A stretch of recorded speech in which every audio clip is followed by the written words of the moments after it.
ametulinda, ametutunza, ametuhifadhi hai kwa wingi wa rehema zake na kwa upendo wake mkuu.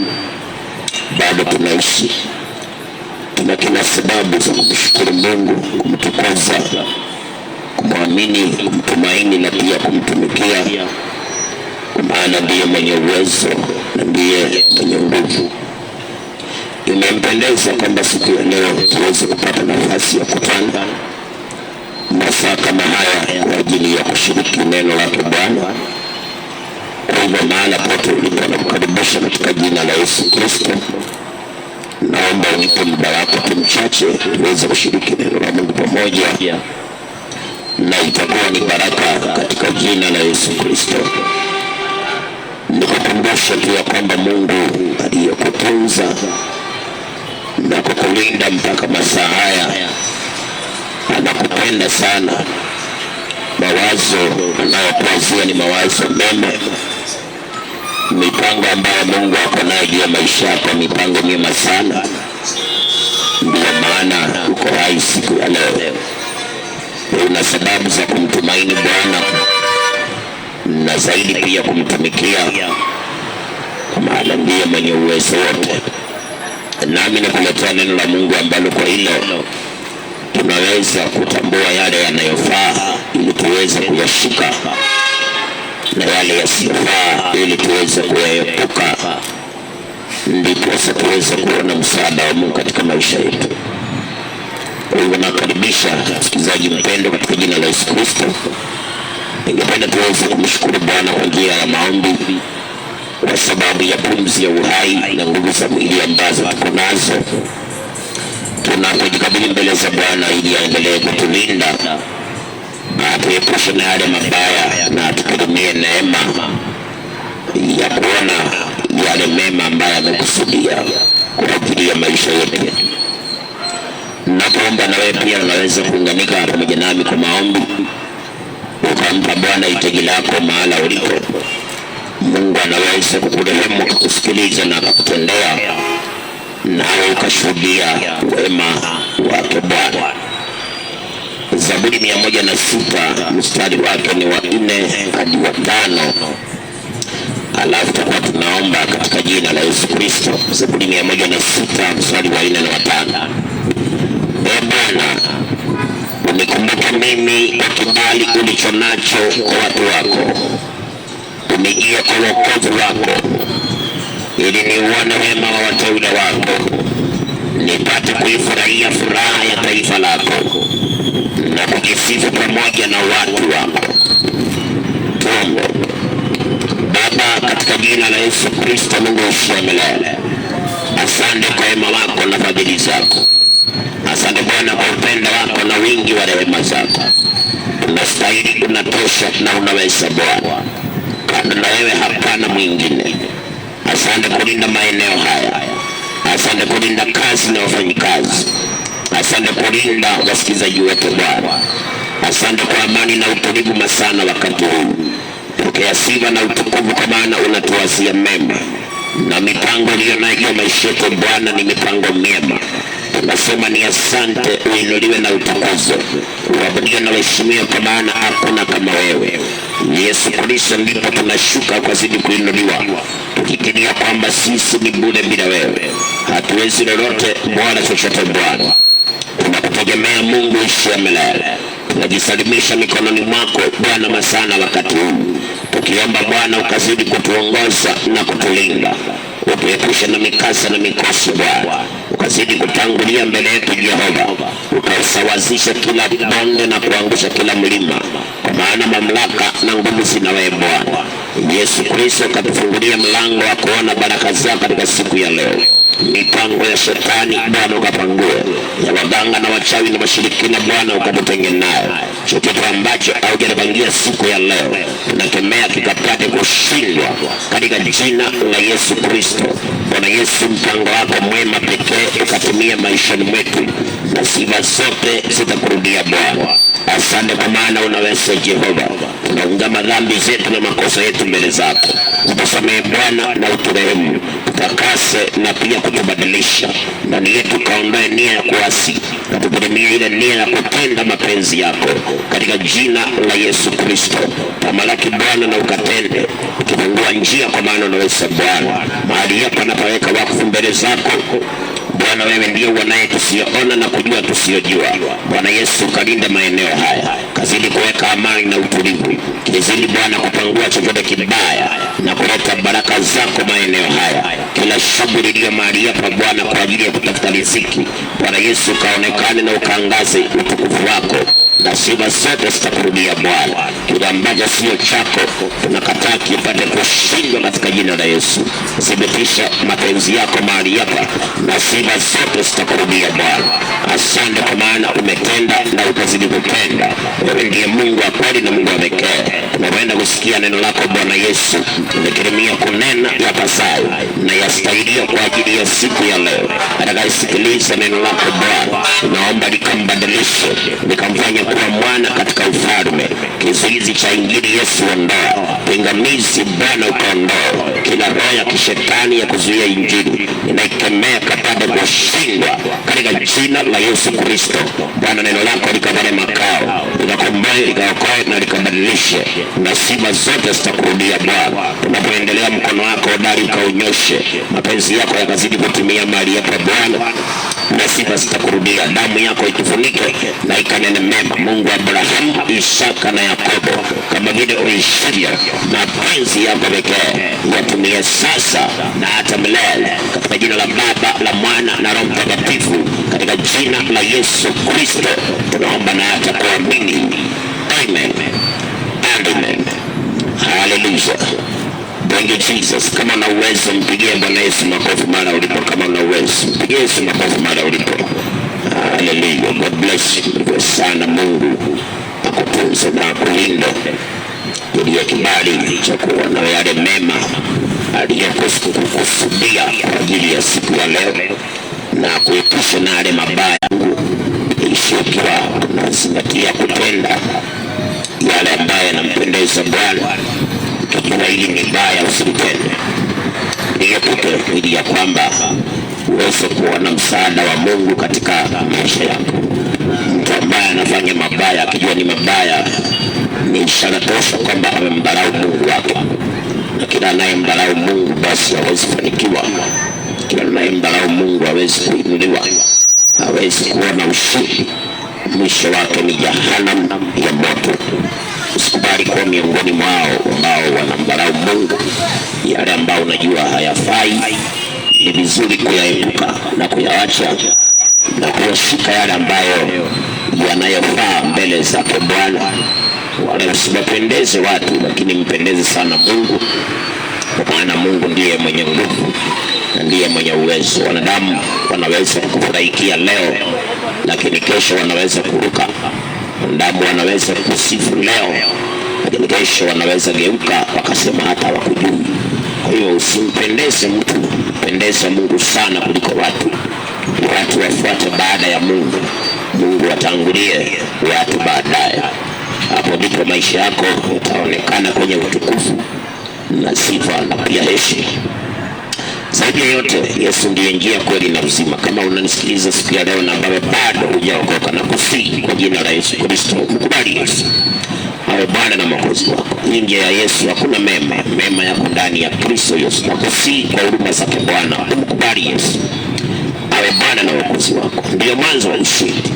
Duniani hapa tuna mpinzani mmoja, ni Shetani. Alianza shamba la Edeni, mpaka leo bado anafanya kazi ya kupingana na mwanadamu asiwahi kaa vizuri. Lakini maandiko yanasema silaha moja ya kumshinda Shetani ni kuokoka. Sema vaeni chapeo ya wokovu. Ni silaha moja ya kumshinda Shetani.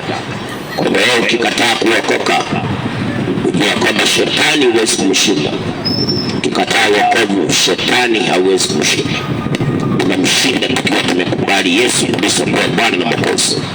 Ndio Yohana anasema he who is in us is greater than he who is in the world. Hivyo tunamshinda Shetani kwa sababu ya kumkubali Yesu.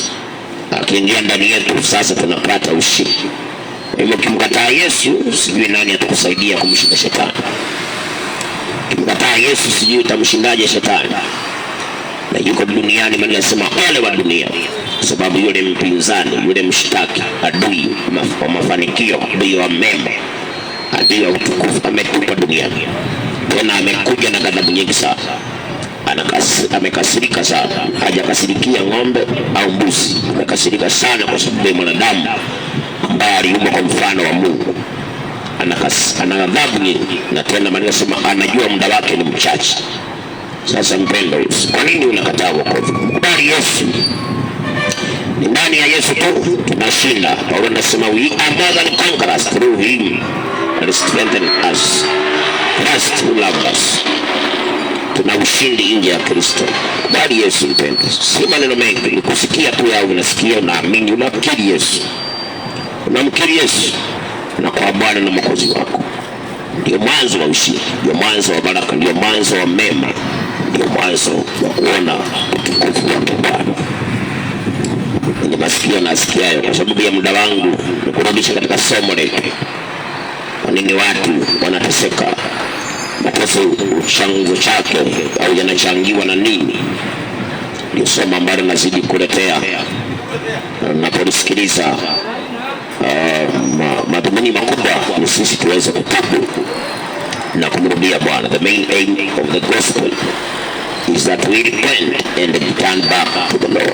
Kipari Yeremia 14 siku ya jana tuliona kwamba watu wengi uteseka kwa sababu watu wengi huwa wanakataliwa na Bwana.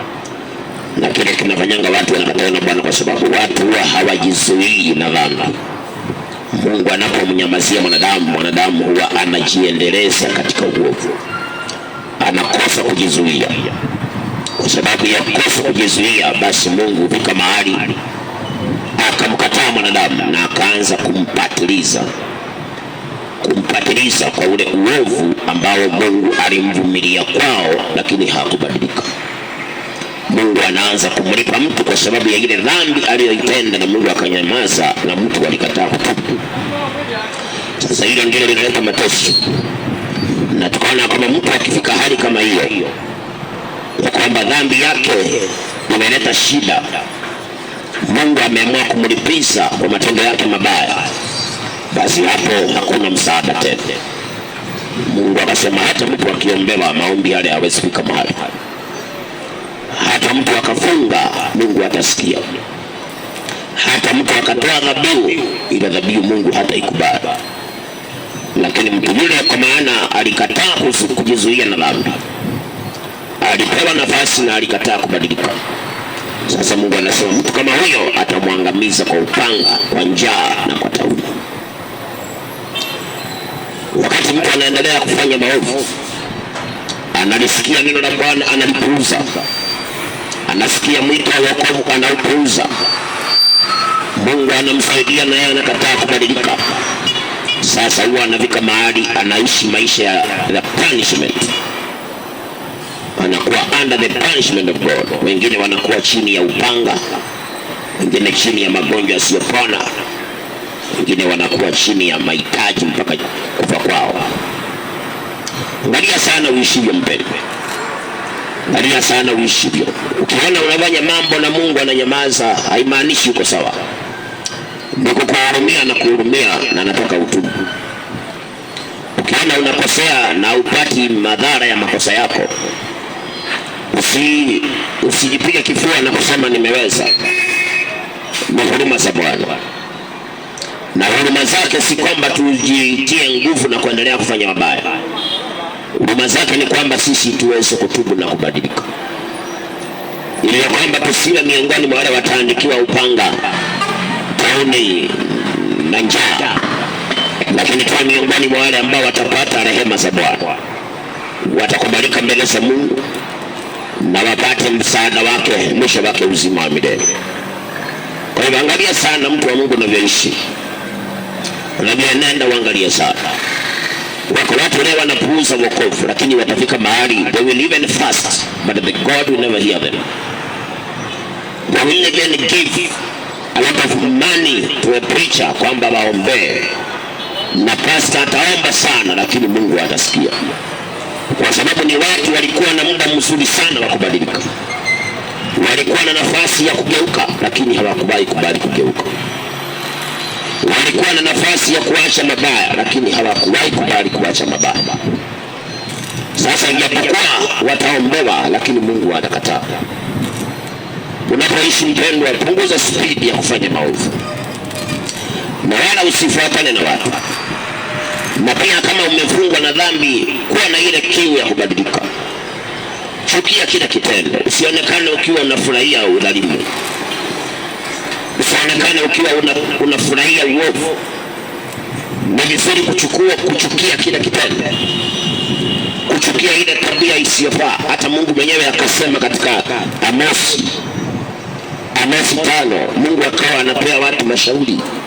Huyu Mungu huwa ni wa upendo sana, is a God of love. Hata wakati anaona mtu ameenda mbali, Mungu bado anampa njia, anamuonyesha njia ya kutoka. Lakini mwanadamu naye anazidi kuwa mkatili kweli, kama wana wa Israeli. Pamoja na wao kumkosea Mungu, Mungu bado alikuwa anawatumia tu maneno yake, na zaidi ya yote anawasaidia jangwani. Lakini na wao waliendelea kuwa wakatili kweli, wakazidi tu mkataa Bwana, mpaka Mungu akafika mahali akasema hawataingia haya, akaapa hawataingia. Na mpenda, usikubali kuwa mjeuri kwa Bwana. Mungu anakupenda sana. Usimtende Mungu dhambi, na usiendeleze uovu kwa sababu ulifanya miaka miwili na hukuona shida. Kufanya dhambi miaka miwili na usione tatizo haimaanishi uko salama. Hiyo ni huruma za Bwana, na anakuhurumia kwa sababu alikuumba kwa mfano wake.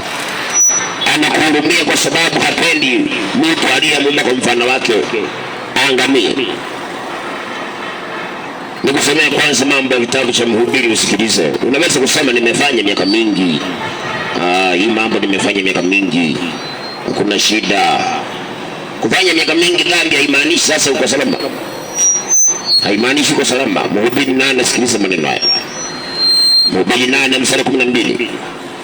Ijapokuwa mwenye dhambi amefanya maovu mara 100 na akazilisha siku zake, lakini hata hivyo najua hakika ya kwamba itakuwa heri kwa wamchao Mungu, wenye kichwa mbele zake. Lakini haitakuwa heri kwa mwovu, wala hatazidisha siku zake zilizo kama kivuli, kwa sababu hana kichwa cha Bwana Mungu, hana kichwa mbele za Mungu.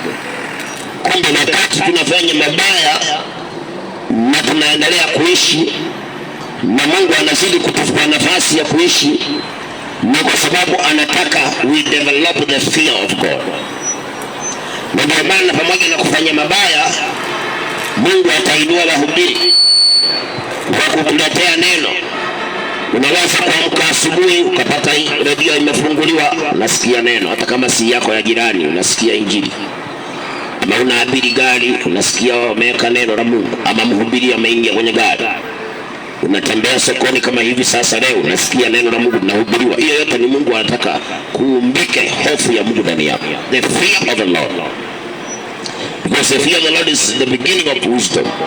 And with the fear of God we depart from evil. Ukiona mtu anafanya dhambi na haoni tatizo ni maisha ndani ya roho yake, hamna kichwa cha Bwana. Maana mtu aliye na hofu ya Mungu ndani yake anaanza kuepukana na dhambi.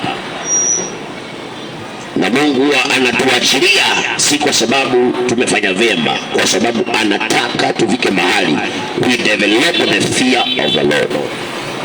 We can now fear the Lord. Kwa hiyo kama kuna mambo umefanya na tena unasema nimefanya miaka mingi na hamna tatizo limekupata, sio kwamba hautapatikana na shida. Ni Mungu anangojea aone umeingiwa na hofu ya Bwana, uanze kuuliza ni kwa nini nafanya hivi, why am I doing like this, mpaka uone wacha nibadilike. Sababu mapenzi ya Mungu, Bwana anasema hili ni zuri tena linafaa mbele za Mungu, kwamba anataka watu wote waokoke tena wajue kweli Mungu aliyetuumba. Ndio maana tunapofanya mabaya, he does not punish us on the spot.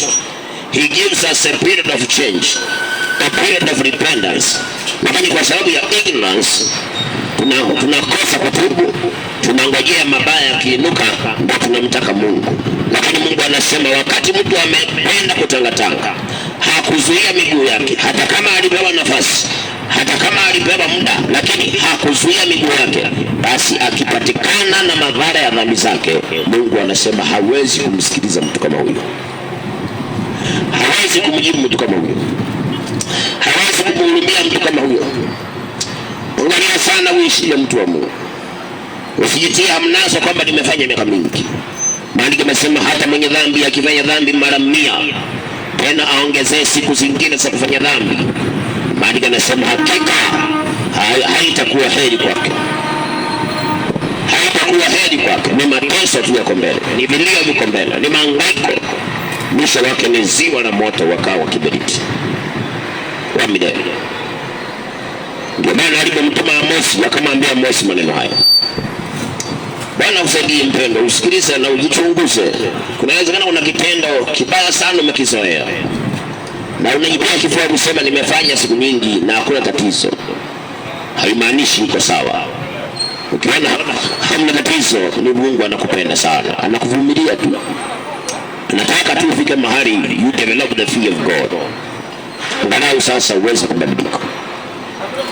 Amosi 5:15 anasema yachukieni mabaya, yapendeni mema, mkaithibitisha la haki langoni. Yamkini Bwana Mungu wa baba zenu, Mungu wa majeshi atawafanyia fadhili mabaki Yusuf.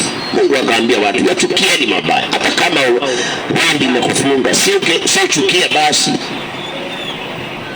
sio chukia hiyo dhambi. The first stage ya kuacha dhambi ni kuchukia dhambi. Hatua ya kwanza ya kubadilika ni kuchukia kile kitendo kibaya na kuanza kupenda kile kitendo chema. Ndio hatua ya kwanza ya kubadilika. Lakini ikionekana wewe unaona Mungu anapokutazama anaona hata uchukii, kwanza ndio unafurahia, unapenda kabisa udhalimu, unafurahia kutenda dhambi, basi hapo ndipo mabaya yakikupata, Mungu anasema hawezi kukusikiliza. Because when God gives us time, we don't even develop the hatred of sin. We even love sin and start teaching other people how to sin. Unakuta wasi umeanza kuwa unasema duniani master, unaanza kufundisha wenzako sasa kufanya mabaya. Mungu akiwa anangojea aone kutabadilika, anakuta na umeanza kufundisha wengine. Hiyo ni kitabu cha Warumi 1. Unaanza kufundisha watu wengine tena na kuwashabikia kwamba mnafanya vizuri. Sasa hapo ndipo hatari kupata. Mungu anasema hata uombe hawezi kusikia, hata utoe sadaka ngapi hawezi kusikia, hawezi. Watu Mungu tuangalifu, ni vizuri kuwa na moyo wa kubadilika na kuchukia matendo mabaya. Hata kama tunasema umelemewa, lakini siuchukie. Siache Mungu akiwa mbinguni aone unachukia dhambi, unachukia kile kitendo, hata kama kimekukaba koo, hata kama kimemea mizizi kwako. Mungu siawacha Mungu aone unachukia. When you hate sin, Mungu naye anakuvumbia roho ya kuondoka katika hiyo matendo mabaya, kwa sababu umechukia. Lakini kama wewe unachukii mabaya, basi hata Mungu kusaidia ni vigumu. Na hapo ndipo ukipatikana na shida hawezi kusaidia. Tuangalie sana mtu wa Mungu. Katika hayo niangazie mengine katika hiyo kitabu cha Yeremia 14. Wakati Mungu aliambia Yeremia, watu hawa kwa sababu walipenda kutangatanga hawakuzuia miguu yao, nasema sasa nimekumbuka uovu wao, nitawapatiliza matendo yao. Kumbe watu hawa kile kilikuwa kinafanya hawajizuii ni kwa sababu walikuwa wameamini manabii wa uongo. Angalia sana mpendwa, sin is sin no matter what your preacher says.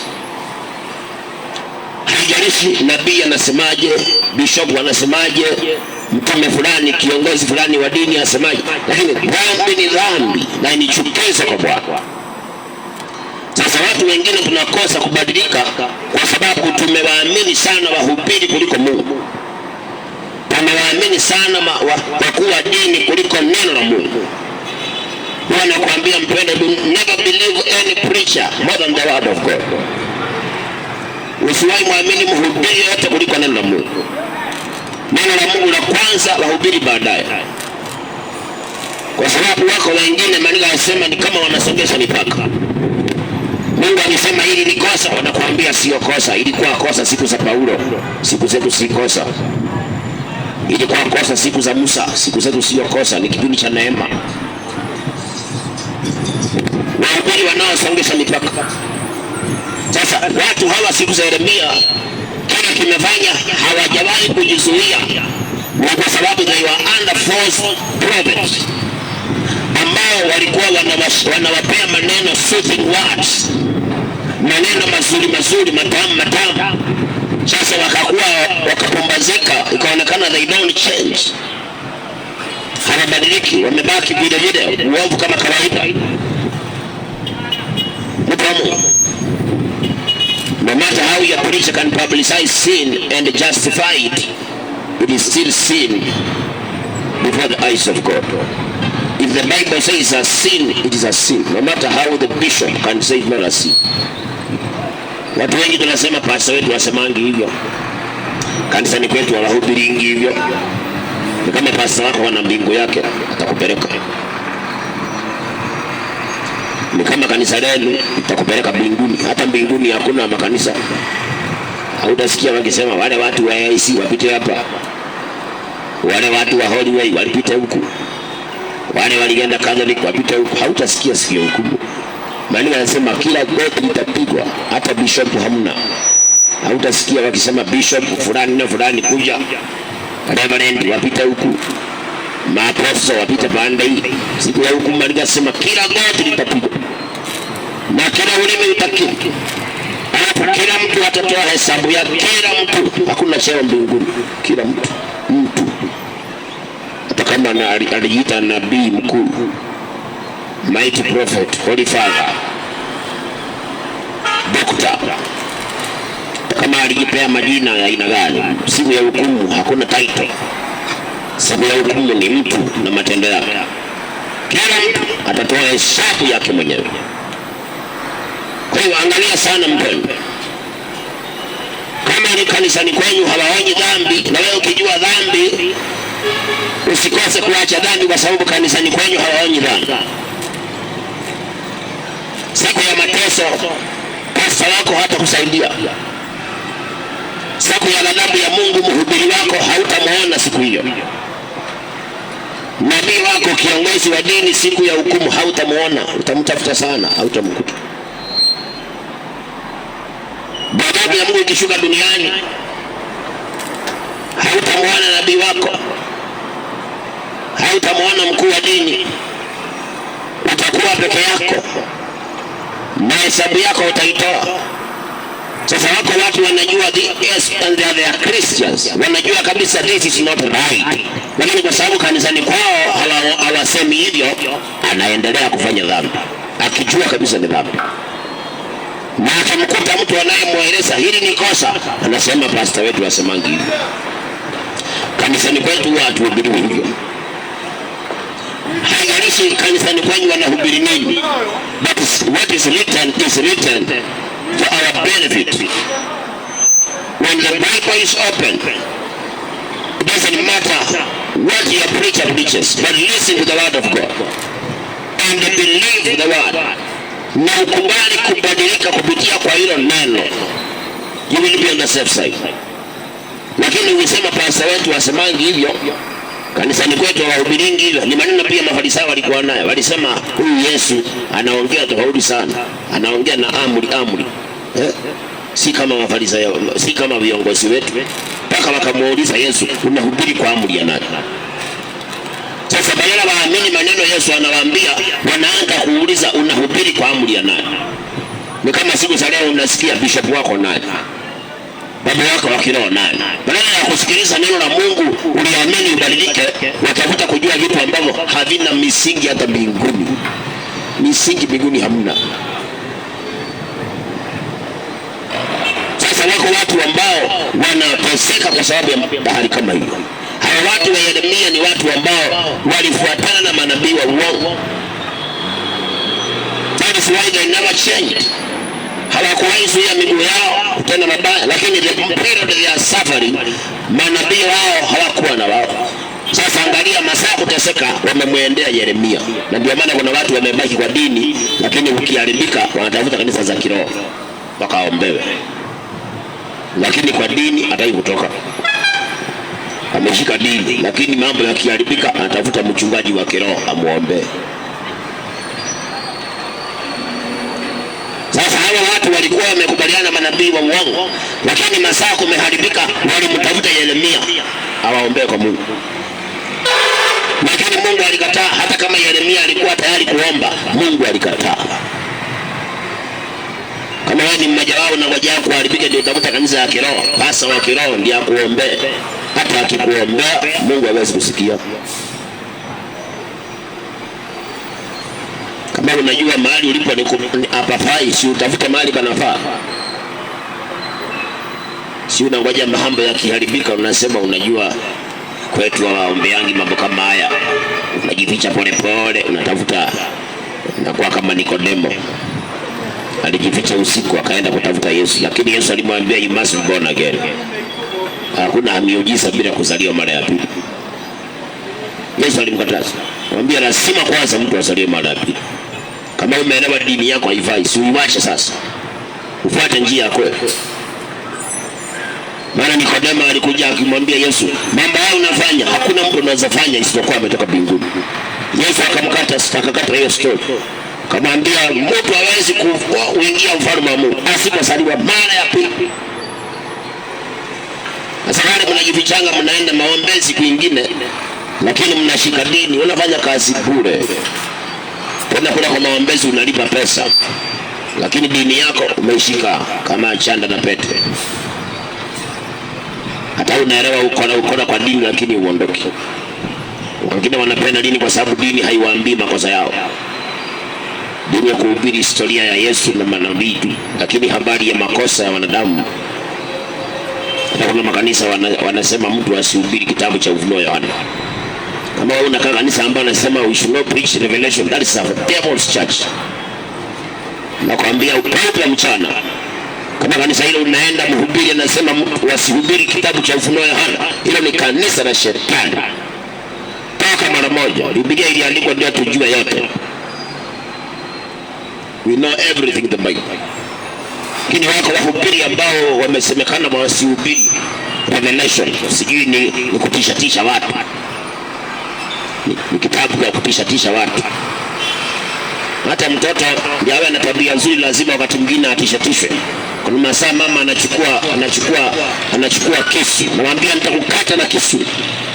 Na si kwamba atamkata, ni kumtisha ndio awache mabaya.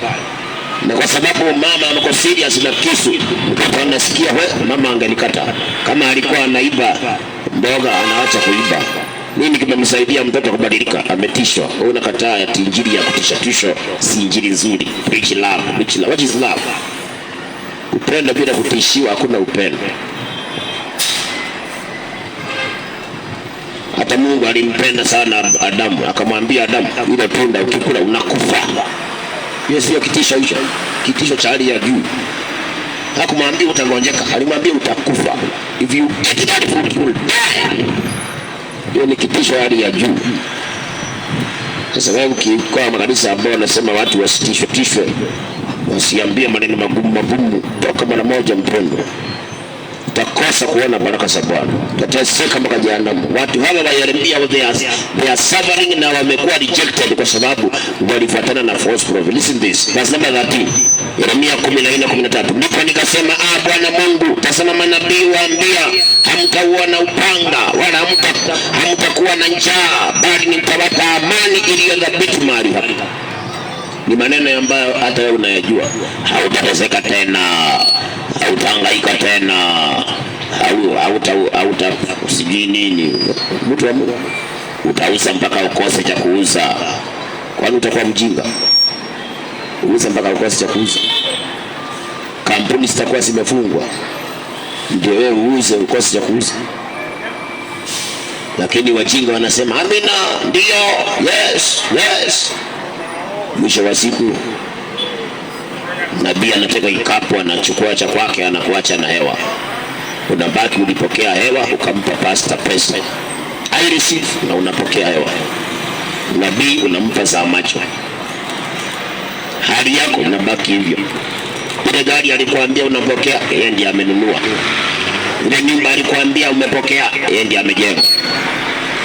Anakwambia utaenda ng'ambo, unasikia mhubiri ndiye alienda ng'ambo, na wengi ulikuwa unaambiwa naachilia visa, naachilia visa. Mpenda visa iachiliwe na hewa, unaenda kwa ile immigration unapata visa. Ili kuachilia visa ni uongo wa nabii wako.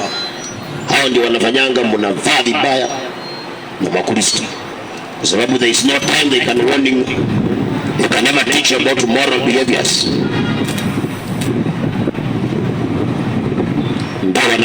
Ndio wanafanya tu wazinzi wamejaa tu, waimbaji kanisani ni watu wazinzi tu. Unakuta huyu alishika mimba ya huyu, na waimbaji hawa tena zaidi ya kushika mimba hakuzaa, aliflash, na bado wanatuimbia makwaya. Unakuta mikwaya mingi haina uwepo, anatuimbe nyimbo 10, anayeshuka ni shetani, sio Mungu. Maana uchafu umeanzia madhabahuni, kwa sababu manabii walioko ni wakutangazia tu amani. Hautalia tena, hautateseka tena, hautahangaika, utainuliwa, utakula nyama kila siku, utajenga ghorofa, utabarikiwa mpaka washangae. Jumapili mpaka Jumapili, Januari tu Januari, ni kuwekwa tu maneno hayo tu. Yeremia akaambia Mungu, sasa manabii wamekuwa wakiwaambia hiyo njaa hawataiona. Hawatawaiona upanga wala tauni, hawatawaiona. Kumbe watu hawa kila kimefanya wamekuwa rejected by God, because they have been dwelling in sin, is because they have been under a false prophet. Kwa hilo pia ulielewa. Katika mwingine ni kuambia even preachers can cause your sufferings if you're not careful what kind of preacher you are under. Kuna wahubiri wanaweza kuwa chanzo cha ndoa yako kuisha, chanzo cha wewe kuishi kufutwa kazi, chanzo cha wewe kuteseka. Najua haya Wakristo hawatanielewa.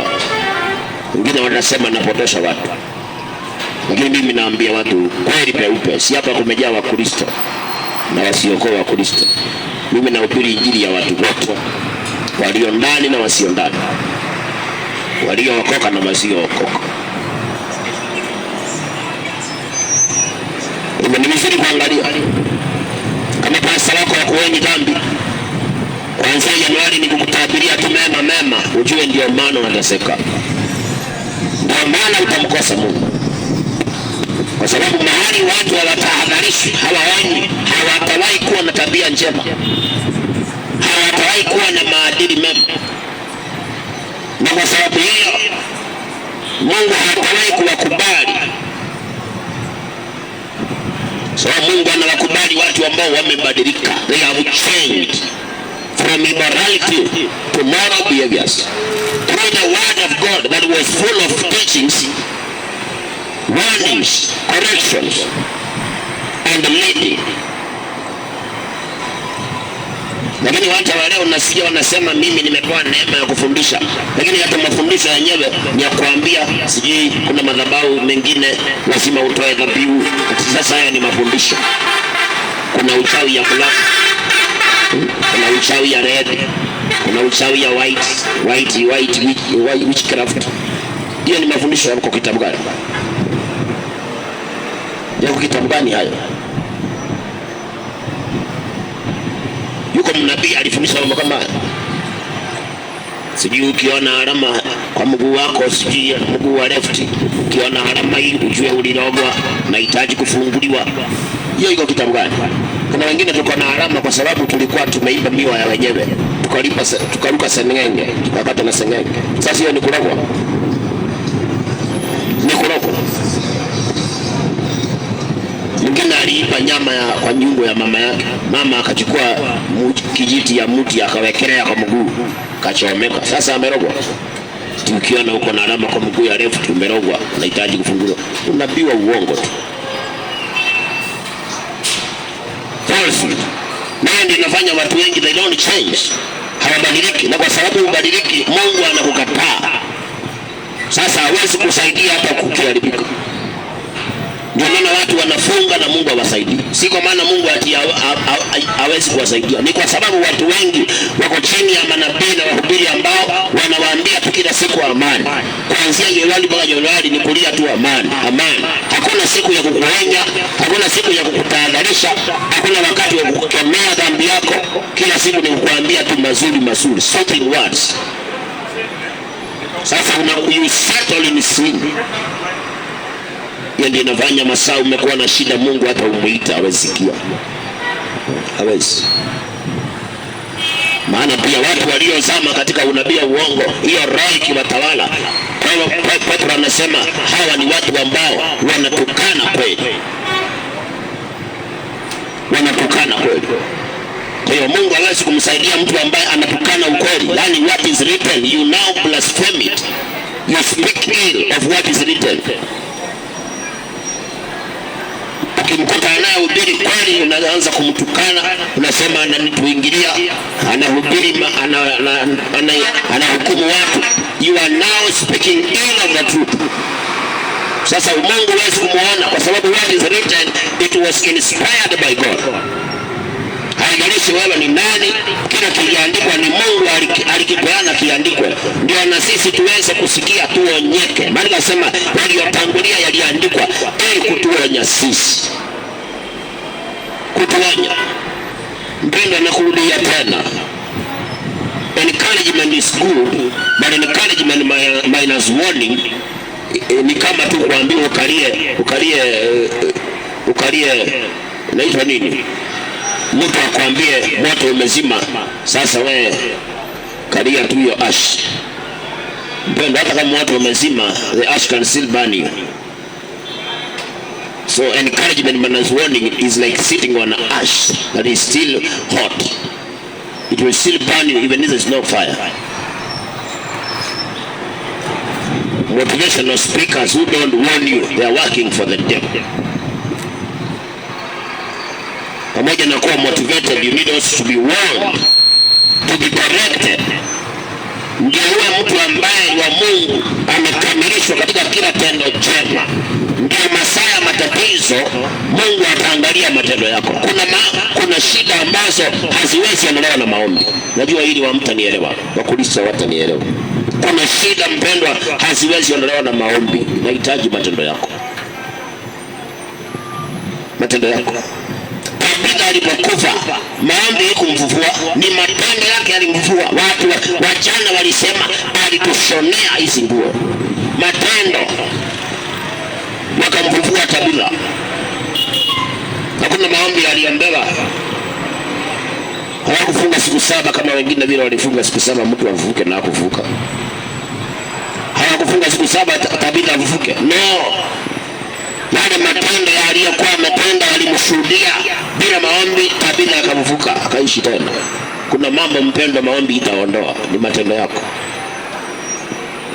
Kuna mambo sadaka haitaondoa, ni matendo yako. Kuna mambo kufunga hakutaondoa, ni matendo yako. Sasa wewe kaa kanisa ambalo hawahubiri watu matendo yao, hawakosei matendo ya watu, tabia za watu, ni kukwambia tu mazuri mazuri ambayo hayakujangi, ni hewa tu. Naona ukienda ng'ambo, naona ukiinuliwa, naona kila siku pasa naona. Na ndio uinuliwe lazima uweke kitu mfukoni mapasta. Hapo ndipo utakataliwa na Mungu. Usikae kanisa ambalo kila siku ni kukuambia mazuri mazuri. Tafuta kanisa ambalo there is time for everything. There is time for encouragement, there is time for rebuke, and also open rebuke. Paulo akamwambia Timotheo, wengine wakemea mbele ya watu, ndio watu wengine waogopa. Kile makanisa mengine mtu amefanya uzinzi wanasema tumuita kando kama brother.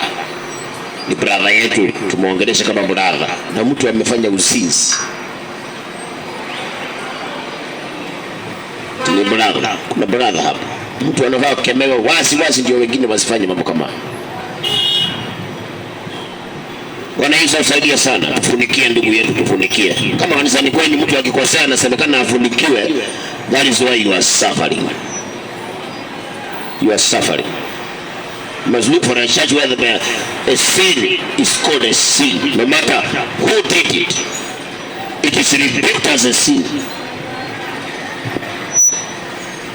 Lakini sio mahali wanasema tufunikie brother wetu, tumfunikie. Unakuta kanisa nzima lina wazinzi kwa sababu mzinzi wa kwanza alifunikiwa. Na wanakosa kujua uzinzi, dhambi ni roho. Ikifunikwa inamea mizizi, inatambaa kila mahali. Jamani, inahitaji kukemewa na hiyo roho nzima kabisa isionekane tena. Tena vikali kabisa. Wanakusaidia sana na nisikiliza.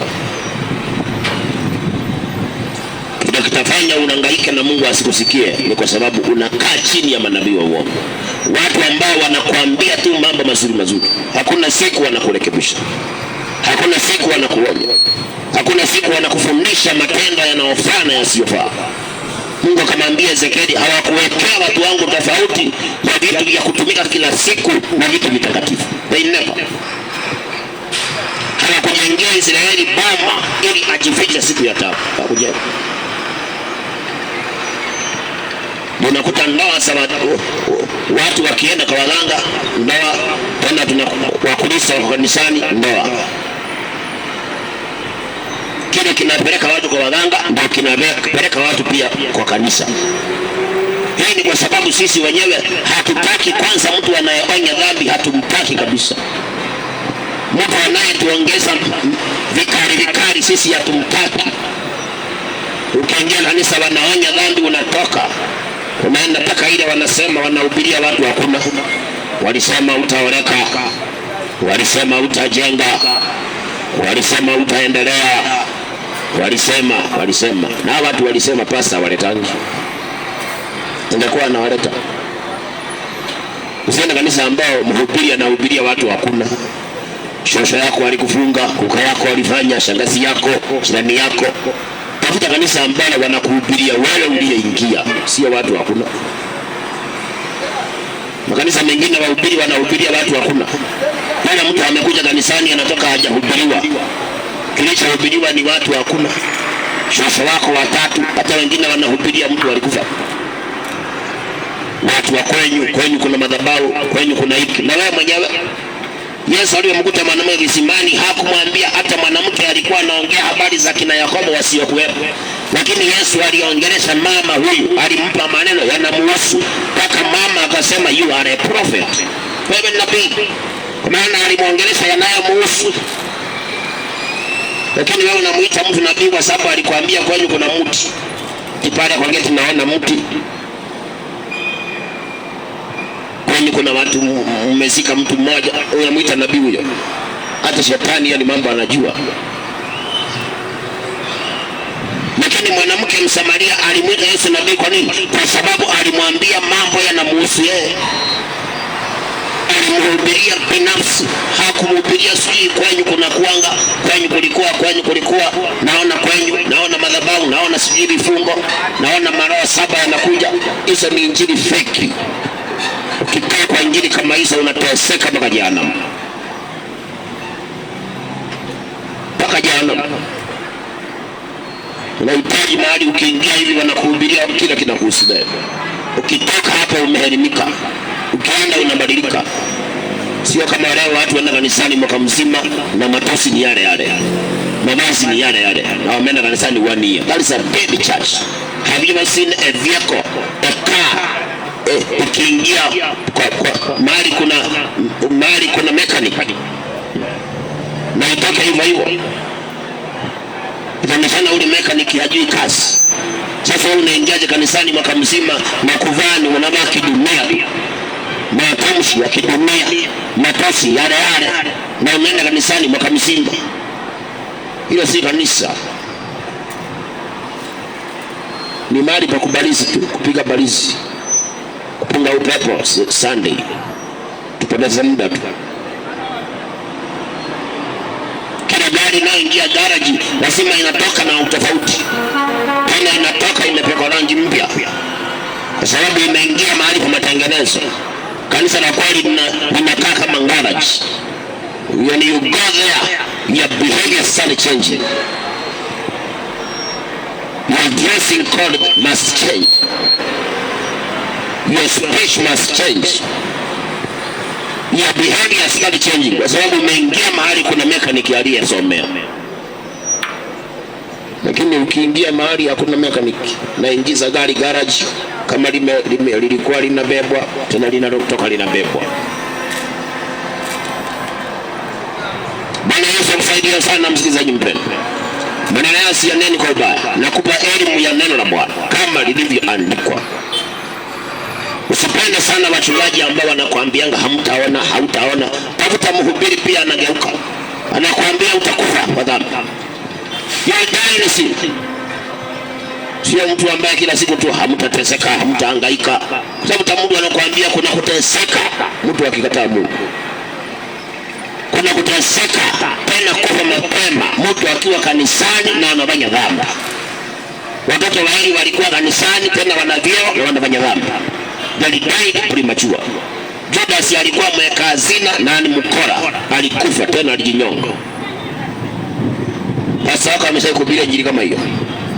Yeye ni kuhubiri tu injili ya kuambia madhabahu siki madhabahu.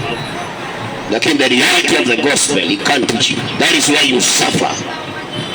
Watu hawa Mungu amewakataa, amekataa maombi yao, kufunga kwao, amekataa hata wasiombebe kwa sababu inasemekana hawakuwahi badilika, hawakuwahi jizuia na dhambi. Kwa nini? Kwa sababu walikuwa chini ya manabii wa uongo. Ambao wale manabii walikuwa wakiwapea maneno yanaitwa soothing words. Maneno tu mazuri mazuri.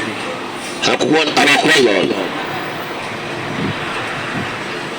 Mstari 14 anasema ndipo Bwana akaniambia hao manabii wanatabiri uongo kwa jina langu mimi sikuwatuma wala sikuwaamuru wala sikusema nao, wanawapeni unabii wa maono ya uongo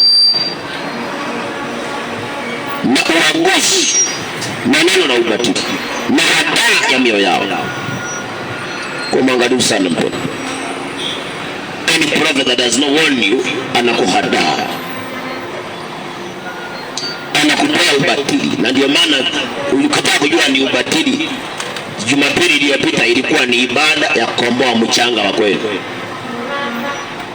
Tena Jumapili ijayo itakuwa ni ibada ya kufungua baraka. Sasa hii ya kukomboa mchanga wa kweli haingefungua baraka bado. Hii ni ubatili tu. Jumapili nyingine itakuwa ni ibada ya kufungulisha biashara. Sasa ile ibada ilikuwa ya kufungua baraka, haingefungua biashara zako. Lakini kwa sababu hata wanadamu hawana kufikiria, unazungusha tu the same circle from January to January. You are just revolving at the same circle. No progress. Ibada ya kuvunja madhabahu, ya kuvunja nira, kuvunja umasikini, tunatakasa miguu ya baraka. Unazungusha tu mwaka mzima, tena unarudiwa mwaka ingine. The same circle. Na zote ni kutoa pesa. Na anayefanikiwa sana ni mhubiri. Anayetoa anaambia wewe amini. Amini na ujitolee tena mara nyingine. Lakini mhubiri ndiye anaonekana ananawiri. Wanaotoa hawaonekani kama wananawiri. Lakini pia wanaotoa nao hawataki kweli. Sasa watasaidikaje? Wakimkuta anayehubiri kweli wanasema anaingilia, anahukumu. Sasa watasaidiwaje? Basi Mungu akamwambia, Mungu akazungumza kupitia Paulo akasema kwa sababu walipenda hawakupenda kweli, Mungu anatia uongo nguvu. Wanaamini uongo kwa sababu sasa wamekataa kweli. Mungu kwa mwangalifu sana. Unaweza kuteseka kwa sababu umekaa chini ya manabii ambao wanakupea maono ya uongo, maono ya mioyo yao. Mungu ameniambia watu 10 anaenda kuwabariki, na watu 10 wanastahili kutoa 3,000. Huyo si Mungu wa mbinguni, ni Mungu wa duniani.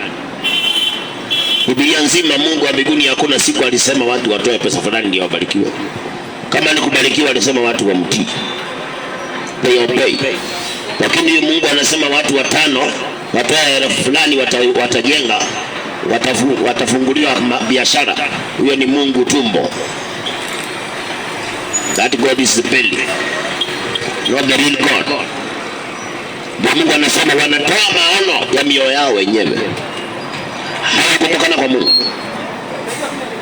na wanaliweka jina la Mungu ionekane kama ni Mungu lakini si Mungu. Na ujifunge sana na wale wanapenda kusema Mungu ameniambia, Mungu amenituma, Mungu. Waliotumwa na Biblia hii hawakuwahi sema habari kama hizo. They just spoke about it. They gave the prophecy. Kini mahali unaenda unaambiwa ati Mungu amenituma, Mungu amenituma kwako, Mungu ameniambia, Mungu amenionyesha. Mungu kila saa ni Mungu amesema. Yeye ni maandiko. Mungu anamwambia Yeremia, ndipo Bwana akamwambia, hao manabii wanatabiri uongo kwa jina langu mimi, sikuwatuma wala sikuamuru. They are using the name of the Lord, but the Lord has never sent them. And that's why they can never warn you, because he who is the Son of God will warn you. He will rebuke you. He will correct you because he is sent by God. Lakini kwa maana mtu wa kutumwa na Mungu atakuwa anakuambia maneno ya amani na kukupea ufahamu na kukupea udhabiti ya kwamba haya maneno ya amini, mpaka anakupea siku za kuhesabu. Siku 7 zikiisha utakuwa umebarikiwa. Huyo ni mtu muongo mpendwa. Mungu atembei na siku. Abrahamu aliambiwa na malaika, mwakani siku kama ya leo Sara atakuwa na mtoto, lakini ilichukua 25 years. Sasa mwakani ilichukua 25 years. Usiwahi fuata manabii ambao wanakupea timeline. Waongo kabisa. Watakufanya ukatae Mungu. Hata siku 7 zikiisha, tumia hii maji baada ya siku 2. Tumia mafuta siku 7. They are lying to you. Hivyo ndivyo siku zikiisha ukikosa kuona mema, utakuwa unasema mapasta wote ni wa uongo. Kumbe ni wewe ndio ulichanganyikiwa. Mungu tunamtumikia na tunamngojea kwa subira. Tena Maria anasema it is on due time. Na akaongeza mawazo yake na yetu hayafanani. Mipango yetu na yake haifanani. Maneno mengine yamesema Mungu ameumba siku 2, siku mbaya na siku nzuri. Na hakuna mtu anajua itatokea gani. Ndio mwanadamu wa mwili amuche Bwana, asije akasema anajiweza. Ndio maana daktari anaweza kutibu mgonjwa, lakini daktari hawezi kujizuia na ugonjwa. Hawezi. Kama anatibu. Pia Mungu amefanya hivyo, ndio watu wote wamuinamie yeye. Wamuinamie. Ndio Paulo pamoja na miujiza aliyofanya Paulo, bado alikuwa na mwiba uliomtesa. Lengo lake nini? Humbleness. Fear God. Sasa unadanganywa siku 10.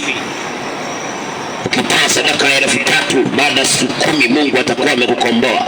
Uongo mpendwa. Usiwahi danganyika. Wewe mwabudu Mungu. Mtumikie Mungu. Ukijua kwamba kalenda ya Mungu na yetu hazifanani. Hata saa yetu na ya Mungu hazifanani. Siangalie saa yako inasema saa ngapi.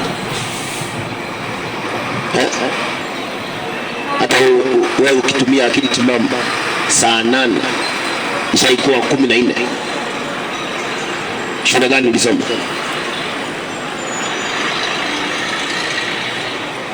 Siku inaanza saa 6. Siku. Sio ni uongo wa shuleni. Sasa Mungu na sisi hatuwezi kutoshana mpendwa. Usiwahi ambiwa na nabii atunakupea siku 7 utakuwa umeona mabadiliko. Anakupea tu udhabiti wa maneno yake ndio uamini maneno hakuna. Utembea na uongo. Bwana akusaidie sana na nisikilize. Time ya Mungu na yetu hazifanani. Kalenda ya Mungu na yetu mpendwa hazifanani. Tuachane na hizi maunabii za ukora za mawazo ya watu. Mtu anawaza tu. Anawaza siku 2. Nakwambia baada ya siku 2 unaona Mungu. Siku 2 zinaisha unakosa kuona. Na anakwambia endelea kuamini. Anakupea udhabiti wa maneno yake ya uongo. Ndio watu hawa Yeremia walikuwa wakifanywa hivyo.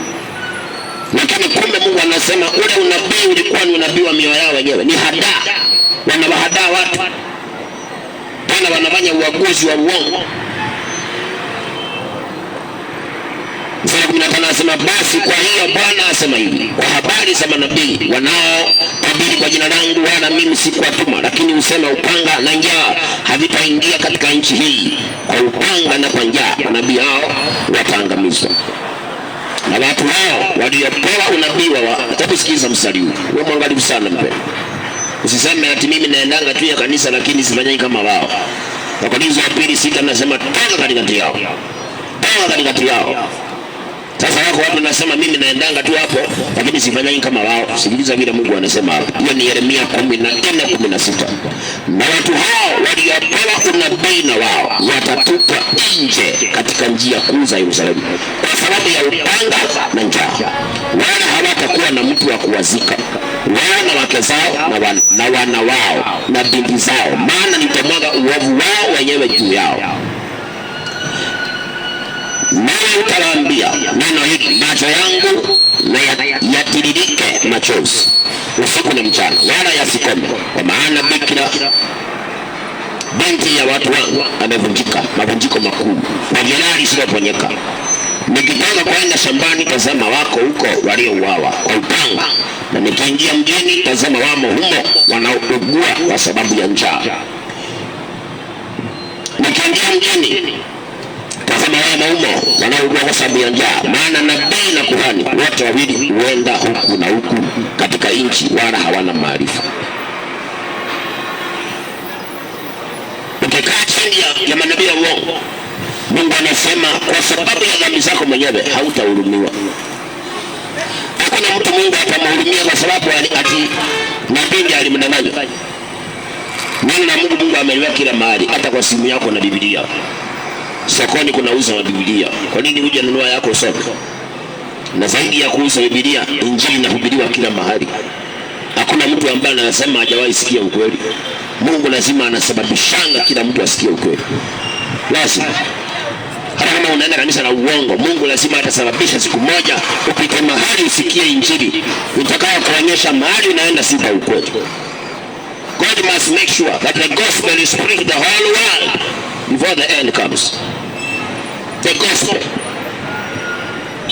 Sasa Mungu anasema wale watu waliopewa unabii na wale manabii na wakakubali, akasambia Yeremia watatupwa nje ya mji kwa upanga na kwa njaa kwa sababu ya ule uovu wao wenyewe. Kwa hivyo kama unajua unasema mimi sifanyani kama wao, toka katikati yao. Hata mimi siaminingi hiyo maji lakini nakaanga tu hapo, si bora mingi naabudu Mungu. Wezi maabudu Mungu wa shetani. How can you serve God in the midst of the devil?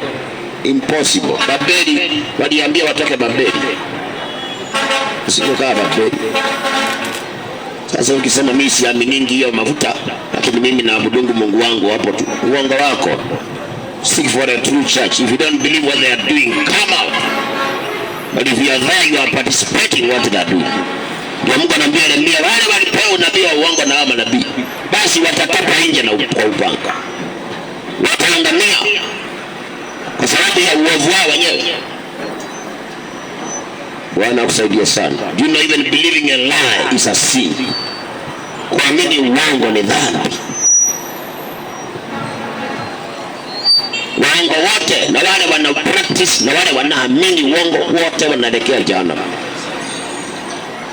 Kwa mahali unaona kuna mambo yasiyofaa, usiseme mimi nakaanga tu hapo lakini sifanyangi hivyo. You need to come out, you separate yourself.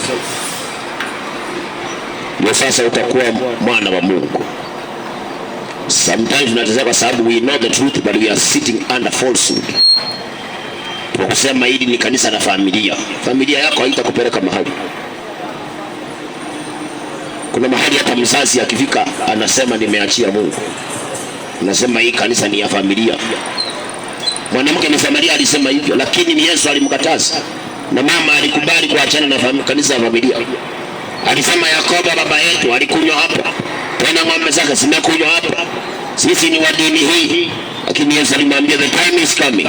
Those who worship God they must worship in truth and spirit. Mama aliacha dini ya kwao, akaenda kutangaza habari ya Yesu. Hakutangaza habari ya dini yao. Sasa hapo baba yangu anaenda hapo, mume wangu enda hapo, mke wangu enda hapo, watu wa kwetu wanaendanga hapo, na umeshajua uongo wa pale. Mungu anasema hata wewe mmoja wao unateseka tu. hakuna kuhurumiwa. Bwana akusaidie sana na unisikilize. When you recognize that it's falsehood in our church, you must come out. Be separate. Look for a true church. Wako wengine walitoka makanisa na wanakaa nyumbani. Hata wewe unaenda jehanamu. Hii sitakuficha. Ati niliacha kanisa na sikuacha Mungu. You are a liar. Maana nasema tusiache kukutana. You have broken the word of God. You can never see God. You must look for a true church. Ati si kuona kanisa ya kweli ya kwenda. Uliomba Mungu akwambia hakuna. Did you pray? Mungu akukosa kuonyesha mahali kuna kanisa ya kweli. Conclude us. Na wengine they are hiding sin. Not everyone that walked away from the church alikuwa holy person. Some are hiding sins. Wamesingizia tu ati walinikosea, kumbe wengine ni kuficha dhambi. Huwezi kutoa kanisa na useme umeacha kanisa na uongo, alafu kaa nyumbani mwaka mzima bila kwenda kanisa. You are a sinner who is just pretending. Maana hata Mungu hawezi kubali. If you are genuine, God must walk to you. Anaweza kukutembelea kwa ndoto, akuonyeshe a fellowship that you can attend, because you must have fellowship. Lakini unasema niliacha kanisa na sikuacha Mungu, na ni mwaka mmoja. Wewe ni mwenye dhambi, unaficha dhambi. Tubu dhambi, uokoke vizuri. Wacha kudanganyana. Kanisa ni roho ya mtu. Kanisa yanakuwa roho ya mtu saa ngapi? Kanisa ni watu wawili watatu. Si roho. Wawili au watatu waliokusanyika kwa ajili ya Kristo ndio kanisa. Sio roho yako. Roho yako Yesu wa kanisa. Don't be cheated. Your soul cannot be the church. Your body is a temple, but you are not the church. Or the church is 2 or 3 people gathered in the name of Jesus. That is the church. Lakini wengine wameficha dhambi, wamesingizia walinikosea ile kanisa nikaacha kanisa, lakini sikuacha Mungu. Siendei kanisa lakini niko na Mungu. Uongo wako. Hauna Mungu. Ungekuwa na Mungu ungekuwa umeenda kanisa. Huwezi kusema una Mungu na uendai kanisa. Uongo kabisa. Wewe Mungu mgani ambao uko naye ni wewe kanisa? Na Mungu amesema watu waende ushirika. Na wewe unasema nina Mungu lakini siendai. Hata kama siendi kanisa mimi niko na Mungu. You are a liar. Baraka mpendo. Kila unavichanga ondoa. Mungu akuongoze mahali kuna ukweli. Sio kila mahali kuna uongo. Mungu alimwambia Elijah, I still have 7,000. Who have never bowed to the Baal. 7,000. Unasema ati hakuna kanisa la kweli. Nilijaribu kuangalia, uliangalia. Badala uombe unaangalia. Nilijaribu kuangalia nikakosa kanisa la kweli. Wewe ni muongo, umeficha dhambi. Naongea na wale watu nasema ati niliacha kanisa na sikuacha Mungu. You are a liar. Uliacha Mungu. Kama hukuacha Mungu angekuwa amekuongoza mahali kuna kanisa la kweli. Lakini kama uliacha kanisa na umekaa nyumbani mwaka mzima, wewe uliacha Mungu. Hauna kabisa Mungu. Hauna. Na usijidanganye, na mtu asikudanganye. Kama kweli kanisa lilikuwa na tatizo, ulipoliacha Mungu kama yuko ndani yako, angekuongoza mahali kuna kanisa la kweli. Maana yeye anataka watu waende ushirika with the fellow brothers. Hebu tuache kujitia nguvu za uongo. Bwana Yesu akusaidie sana na msikilizaji. Naomba sana maneno hayo yakusaidia kujua kweli ya Mungu. Na ukikaa chini ya uongo mpendo, ujue hauna usalama.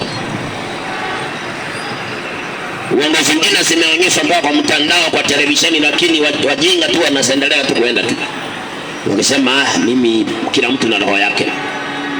Kila mtu na roho yake, lakini unashirikiana na akina nani? Uwezi kukaa kwa moshi na unuke marashi. Na shida nikikwambia hivyo. Hata kama uliwasuti ukajipuliza marashi, ukikaa kwenye moshi lazima unanuka tu moshi wenyewe. Sasa ndio maana Mungu amemwambia Yeremia, wale watu walipewa unabii wa uongo na walikubali, hata na wao hawakuna kusemewa. Wanateseka tu kama kawaida. Wanatupwa nje ya mji. kwa upanga na njaa na tauni. Bwana usaidie sana mtu wa Mungu. Na vile nataka nikuonyeshe vile Mungu ni serious nikimalizia. Mstari wa 19, watu waliposikia hivyo, sikiliza vile kulienda. Mstari wa 19, je, umemkataa Yuda kabisa? Watu wakaanza kuomba. Lakini mpendo, maombi ya mtu ambaye ameshikilia uongo na amekataa kubadilika, maombi yake haiwezi mahali. Hata Maria anasema anayekataa sheria ya Mungu, hata sala yake ni chukizo, hata maombi yake ni chukizo. Ukiambiwa Mungu hapendi hii na wewe unatetea dhambi, alafu unasema you are a Christian, your prayers are abominable to the Lord. Abominable. Kwanza nikusomea mstari huo ndio ujue mpendo, mtu ambaye anakataa. Sikiliza maneno haya. Methali 28 mstari wa 9. Naongea sana na mtu ameokoka. Nasema yeye ni mtu wa church, lakini kuna maneno ya Mungu unayakataanga. Sikiliza maneno haya. Methali 28:9, yeye aligeuzaye sikio lake asisikie sheria, hata sala yake ni chukizo. Hata sala yake ni chukizo. Mtu anageuza sikio, anakataa the law of God. In the name, kanisani kwetu hawasemangi hivyo, pastor wetu haubiringi hivyo. Mungu anasema hata maombi yake ni chukizo kwa Bwana, chukizo. Ndio maana watu hawa waliposikia habari hizi walianza kuomba. Sikiliza. Je, umemkataa Yuda kabisa? Roho yako inamchukia Sayuni, mbona umetupiga usiwe na dawa ya kuponya? Tulitazamia amani, lakini hayakuja mema yote. Tulitazamia wakati wa kupona, umesema kufadhaika tu. Bwana, tunakiri uovu wetu. Mtu wa Mungu, there is a time you will repent na Mungu atasikia. Hawa watu wameamua kutubu, wanasema tunakiri uovu wetu. But this is too late. Not every repentance prayer is accepted to God. Kuna maombi mengine ya toba Mungu anayakataa, kwa sababu anayetubu alikataa Mungu kitambo. Bwana anasema, Bwana, tunakiri uovu wetu na ubaya wa baba zetu, maana tumekutenda dhambi. Usituchukie kwa ajili ya jina lako. Usikifedheheshe kiti cha enzi cha utukufu wako. Kumbuka, usilivunje agano ulilolifanya nasi. Katika vitu vya kubadili ya mataifa, kitu kiwezacho kuleta mvua? Je, mbingu zaweza kutoa manyunyu? Je, si wewe Bwana Mungu wetu? Kwa sababu hiyo tunakungoja, kwa kuwa wewe umevifanya vitu hivi vyote. Chapter 15 verse 1. Look at the seriousness of God. Ndipo Bwana akaniambia, hata wangesimama mbele zangu Musa na Samueli, moyo wangu usingewaelekea watu hao. Watoke mbele za macho yangu, wakaende zao. Mtu wa Mungu, God is so serious. Hii ujinga ya kudanganyanga ati Mungu ni wa huruma, Mungu ni wa huruma. Alimaliza Sodoma na Gomora. Alimaliza Sodoma na Gomora. Ati kila mtu anaweza samehewa. Kuna watu mpendo hawawezi kusamehewa. Yaani mimi nakupa plain truth. Kuna watu hawawezi kusamehewa. Sawa, ni watu wametubu, wamekiri uovu wao, lakini wanakiri too late. Mungu anaambia Yeremia watupe, waende sawa, watoke mbele yangu, out of my presence. Let them go away. God is so serious with sin. When you continue sinning, you will repent, he will never accept you. Utatubu kwa machozi, lakini hatawahi kukusikia. Ndio maana Mungu anasema anayedanganya mara mingi, Mithali 29:1, ananyai mara nyingi na anashupaza shingo, atavunjika ghafla na hatapata dawa. Hatawahi pata dawa. Kwa hiyo wakati unaambiwa hili ni kosa, unakataa. Hili halifai, unaendelea. Hili halifai, unaendelea. Kuna siku yatakupata matatizo. Kuna siku shida itakukaba vizuri, utaanza kutubu, lakini Mungu anasema hatasikia. Ndio maana anasema katika Isaya, mtafuteni Bwana maadamu anapatikana. Kumbe kuna siku tutamtafuta hatapatikana. Mwiteni maadamu yu karibu. Kuna siku atakuwa ameenda mbali, utamwita lakini hatakuwa karibu. Hawa ni watu wameomba tena maombi ya toba, na vile Mungu anapenda watu watubu, lakini wanatubu very late. Mungu alikataa, akaambia Yeremia watupe waende zao, watupe waende zao. Mungu, angalia sana uishivyo, angalia sana uendavyo, angalia sana utendavyo. Naona muda wangu umekwisha. Nikusomea Ezekieli maneno ya kuachia hapa. Ezekieli 18 ni kuacha utafakari. Kuna masaa utaomba na Mungu atakataa. Kuna wakati mtu anaweza tubu dhambi na Mungu akataa.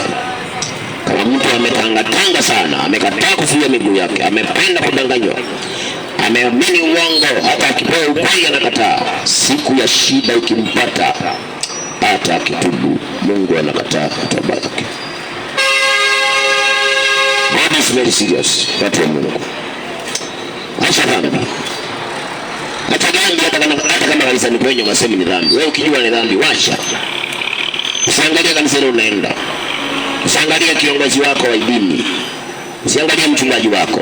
Bila unajua ni kosa, wachana nalo. Hata kama pastor wako asemi, wewe wacha. Kwa sababu ukijikuta kitanda cha hospitali, nabii atakaa na wewe hapo.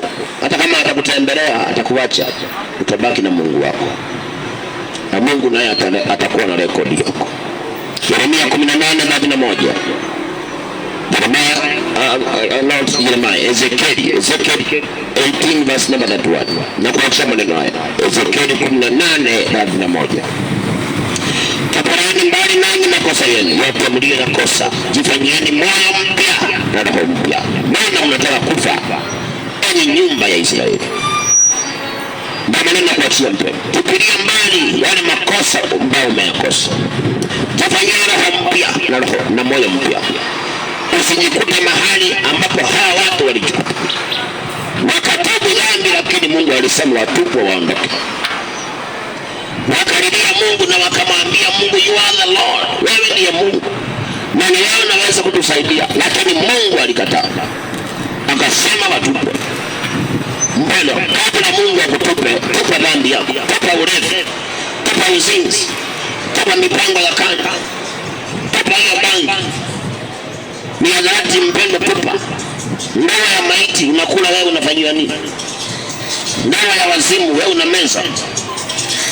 Tupa hizo vitu mpendo, kabla Mungu akutupe kwa tauni, kwa magonjwa ambayo hayataisha. Sasa ni Mungu anatuambia kabla atutupe tuondoke weponi mwake, na sisi sasa tutupilie mbali yale makosa tumeyakosa, tujifanyie roho mpya na moyo mpya, tusije tukakufa. Bwana Yesu akubariki na akupe neema ya kufanya uamuzi. Tupilia mbali dhambi kabla Mungu akutupe. If you don't throw away your sins, God will throw you away. And when the Lord will throw you away, the sin that you found pleasure in will start making you suffer. Kabla Mungu akutupe, tupa dhambi mpendo, ukaange mbele za Bwana. Bwana akusaidie sana na akutetee. Nipenda kutakia baraka na amani na uzima wa milele. Maana ulipo, tuamini ni tuombe. Baba, katika jina la Yesu Kristo, asante kwa neno lako. Asante Bwana kwa wale umegusa wakasikiliza. Pokea sifa na utukufu. Wacha Bwana neno lako litie nguvu, bali limefika lifanye kazi. Aonekane mabadiliko na ushuhuda. Kila mmoja akaelimike na akapate kuwa na hofu yako. Ili sote tusiwe miongoni mwa wale watatolewa weponi mwako, bali tuwe miongoni mwa wale watapata rehema zako. Tusaidie tukomane na wewe Bwana. Wengine wamenisikiliza, wako chini ya unabii wa uongo, wamedanganywa. Bwana wafungue macho na pia wape nguvu na ile ujasiri wa kutoka ndani ya uongo. Kwa maana wengi wamejua Bwana, lakini wameogopa kutoka. Wajalie neema na ujasiri wa kuacha uongo, kwa maana uweza ni wako Bwana, ukiwaunganisha na kweli yako, katika jina la Yesu. Mahali yako uzidi kupalinda. Masaa yaliyo mbele tunaomba baraka, amani na hata ushindi. Kila hitaji Bwana ukasuluhishe, kila mmoja ukambariki sawasawa na vile ulipanga mbinguni. Tunakataa mikasa na mikosi, maajali tunakataa. Mambo yote mabaya tunakataa yakapata kushinda katika jina la Yesu. Bwana Yesu, leta ushindi wako ukaonekane na ukajitukuze. Neno hili likadumu mahali hapa, cha kuondoa injili mahali hapa na kemea kipate kushinda katika jina la Yesu. Bwana Yesu, kila mshale wa shetani kinyume na injili I reverse back in the name of Jesus. Neno lako likazae matunda na sifa zitakurudia Bwana Yesu. Kazidi kutawala na kutenda, kila mmoja akaone mkono wako. Damu yako pekee ikatufunike na ikanene mema. Mungu wa Abrahamu, Isaka na Yakobo, kama vile ushivyo, mapenzi yako pekee yatumie sasa na hata milele, katika jina la Baba, la Mwana na Roho Mtakatifu, katika jina la Yesu Kristo tunaomba na hata kuamini. Amen and amen. Hallelujah. Thank you Jesus. Kama na uwezo mpigie Bwana Yesu makofi mara ulipo. Kama na uwezo mpigie Yesu makofi mara ulipo. Hallelujah. God bless you. Barikiwe sana. Mungu wa amani akulinde na akutetee na akujalie kibali na neema ya kuona uzuri wake katika maisha yako. Ukiona ni baya usitende. Kama unapitia shida, vumilia. Siache kuomba na usipende kuombewa, jifunze kujiombea. Na Mungu atakubariki sana kwa jina la Yesu Kristo. Kiwa na sadaka yako kwa hali yako mwenyewe.